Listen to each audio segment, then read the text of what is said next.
2. Then take another part of your hair, insert a clipper, and through that clipper, carefully insert your hair and in and out. The to and fro motion should be so elegant that it doesn't allow to see any flaws. Then roll the upper parts with the lower part, tying it in the form of simple plaits and rolling that plaits around that circular part. You are done.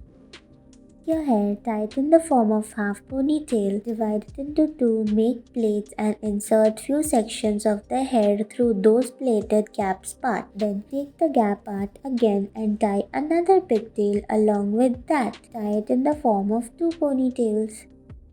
Take two parts of your hair, tie it in the form of plait. Then take another part from the side and repeat the same process. Then take the lower part, use those plaited parts and use your hair, make it in form of another pigtail. Repeat the same process with both the parts of your hair. See, it's done.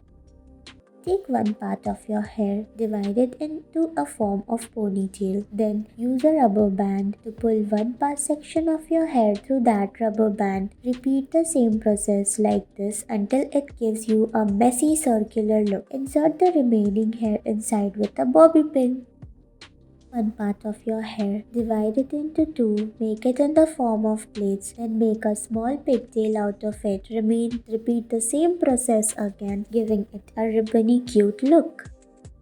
Take two parts of your hair, divide it into two, make it in the form of a ponytail, then make a pigtail out of that ponytail. Take the remaining section and secure it tightly with a bobby pin.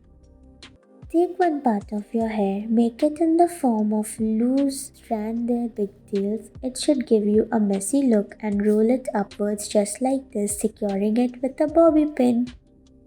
Take your hair and make it in the form of high ponytail. Then through the gap of that ponytail, insert your previous hair through that gap and secure it properly with a 5-leg bobby pin. Thank you for watching.